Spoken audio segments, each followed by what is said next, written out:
Hello everyone, welcome to the illusion. देखिए, हाल ही में भारतीय रिजर्व बैंक के द्वारा एटीएम के कुछ नियमों में बदलाव किया गया है। जानेंगे वो सब नियम क्या है जो आरबीआई के द्वारा एटीएम के लिए बदला गया है और ये किन किन पर लागू होता है। सभी बातों को यहाँ पर हम लोग जानेंगे। लेकिन आगे बढ़ने से पहले आपसे मैं एक क्वेश्चन पूछना चाहूँगा, आप इसका आंसर कमेंट बॉक्स में दें। आपको यहाँ पर बताना है एटीएम का फुल फॉर्म क्या होता है। जाइए कमेंट बॉक्स में और इसका आंसर एवरी सिंगल पर्सन जो इस वीडियो को देख रहे हैं इसका उत्तर जाकर कमेंट बॉक्स में लिखिए। इसका सही उत्तर मैं कमेंट में ही पिन कर दूंगा। हम लोग देखते हैं कि आरबीआई के द्वारा जो कहा गया वो क्या कहा गया। तो जो हम लोग नकदी निकालते हैं, जो हम लोग पैसा निकालते हैं एटीएम से, इसी के नियम में कुछ बदलाव किया गया है। वो क्या है? देखिए, जो फ्री परमिशेबल लिमिट है, इसमें जो भी पैसा निकलता है इसके बाद यदि आप पैसा निकालते हो तो उस पर उच्च शुल्क आपको देना पड़ेगा। साथ ही साथ इंटरचेंज शुल्क में भी वृद्धि किया जाता है। मतलब आप अपने घर में बैठे ही किसी और खाते से किसी और खाते में पैसा भेज दिए तो इस पर भी आपको शुल्क देना पड़ता है। वो माइनर सा शुल्क होता है, लेकिन इसमें भी अब इस चीज़ को बढ़ाया गया है। इन सभी बातों को हम लोग जानेंगे। तो जो एटीएम ट्रांजैक्शन में कुछ बदलाव किया गया है उसमें है पहला, मुफ्त सीमा के बाद चार्ज बढ़ाना। अब मुफ्त सीमा क्या होता है? देखो, मान लो आपके पास एसबीआई का एक एटीएम है और आप जाते हो एसबीआई एटीएम मशीन पर। आप 3 बार अपना पैसा वहां से विड्रॉल करते हो। मान लो 3 बार आपने किया 1-1 हज़ार करके 3000, ठीक है। तो 3000 जब आपने किया, आपके पास था बैंक में 10,000, तो आपके पास बच गया 7,000। अभी 7,000 बचा है, लेकिन जैसे ही चौथे बार अपना एटीएम को यहाँ डालोगे और जैसे ही विड्रॉल होगा तो 1,000 तो कटेगा ही जो आप अमाउंट इसमें डालोगे, और ऊपर से 20 रुपये और काटे जाएंगे। ये जो 20 रुपये है इसी को बढ़ा करके 21 रुपये कर दिया जाएगा। तो 21 रुपये करने का मतलब ये है कि इस पर वृद्धि की गई और ये जो पैसा है ये जाता है बैंक को। बैंक इस पर शुल्क लगाती है। साथ ही साथ इंटरचेंज फीस में भी बढ़ोतरी करने की बात इसमें कही गई है।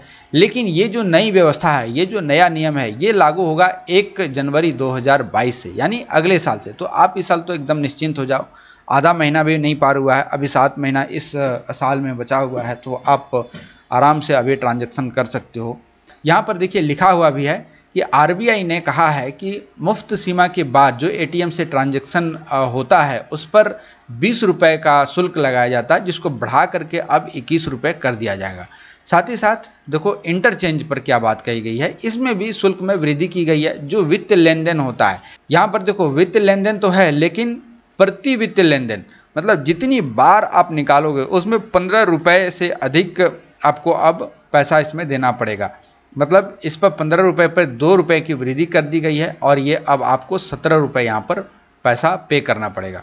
देखो, जबकि 1 अगस्त 2020 से ही गैर वित्त लेन देन के लिए 5 रुपये से बढ़ाकर इसको 6 रुपये कर दिया गया था।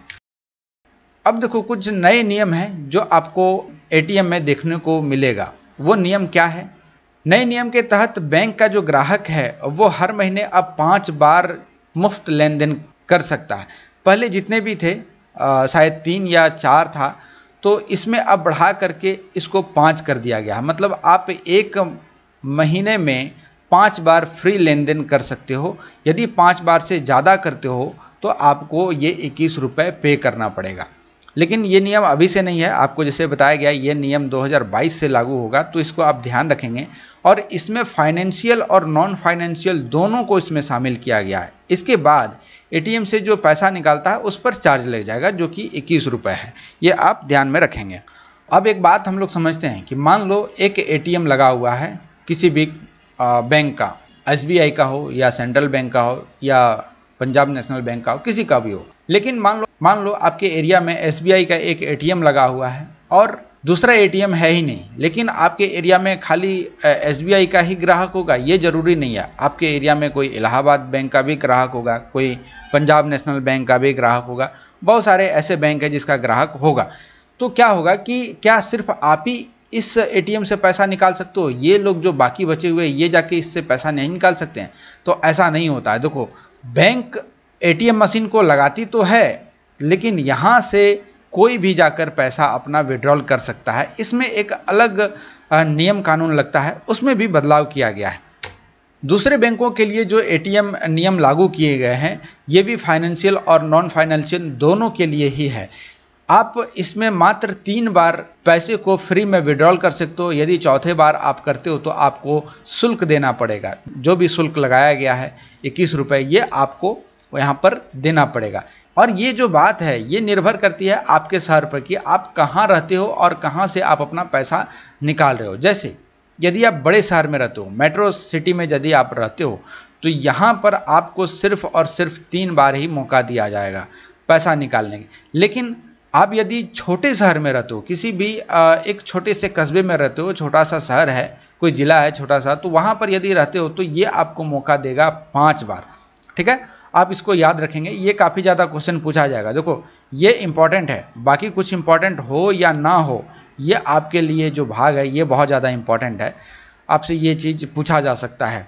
तो आप छोटे शहर में हो तो आप 5 बार जाकर एटीएम से पैसा निकाल सकते हो, जिसका आपको कोई भी शुल्क नहीं लगेगा। अब कुछ फैक्ट को हम लोग देख लेते हैं। देखो फैक्ट क्या है, पहले क्या होता था कि यदि आप एटीएम में गए और यहाँ पर अपना एटीएम लगाए और पैसा विड्रॉल किए, इसमें एक समय सीमा होती थी।